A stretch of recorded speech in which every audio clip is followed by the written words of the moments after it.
अंबरनाथमध्ये श्रीकांत शिंदेंचा रवींद्र चव्हाणांना धक्का. राष्ट्रवादीला सोबत घेऊन शिवसेना सत्ता स्थापन करणार. याआधी भाजपने केला होता सत्ता स्थापनेचा दावा.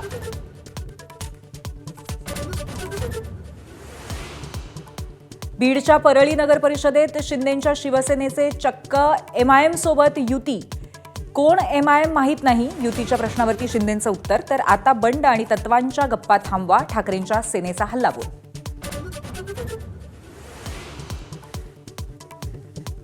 विलासराव देशमुखांचं महाराष्ट्रासाठी योगदान विसरता येणार नाही. लातूरमधल्या सभेत अजित पवारांचा रवींद्र चव्हाणांवर हल्लाबोल. शरद पवारांनी मोठेपणा दाखवल्यानं विलासराव मुख्यमंत्री झाल्याचं केलं स्पष्ट.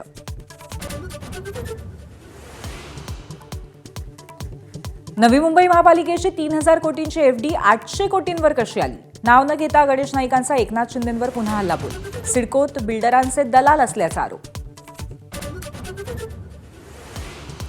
मुंबईत भाजप कार्यकर्त्यांकडून 50 खोके एकदम ओकेच्या घोषणा. मुंबई महापालिकेच्या चेंबूरमधील वॉर्ड 173 मधला प्रकार. भाजप आणि शिवसेना युतीचा जाहीरनामा उद्या जाहीर होणार. फडणवीस शिंदेंच्या उपस्थितीत प्रकाशन. मुंबईतील विकास कामं आणि रोड मॅप जाहीर करणार. मुंबईवरून ठाकरे आणि भाजपमधला संघर्ष टोकाला. फडणवीसांच्या हातात काही नाही, वरचे आदेश पाळावे लागतात. मुंबईबद्दल फडणवीसांच्या वक्तव्यावर राज ठाकरेंचा टोला. पश्चिम बंगालमधल्या ईडीच्या छापेमारीच्या विरोधात मुख्यमंत्री ममता बॅनर्जींचा मोर्चा. पक्षाचं कागदपत्र पळवल्याचा केंद्र सरकारवर गंभीर आरोप.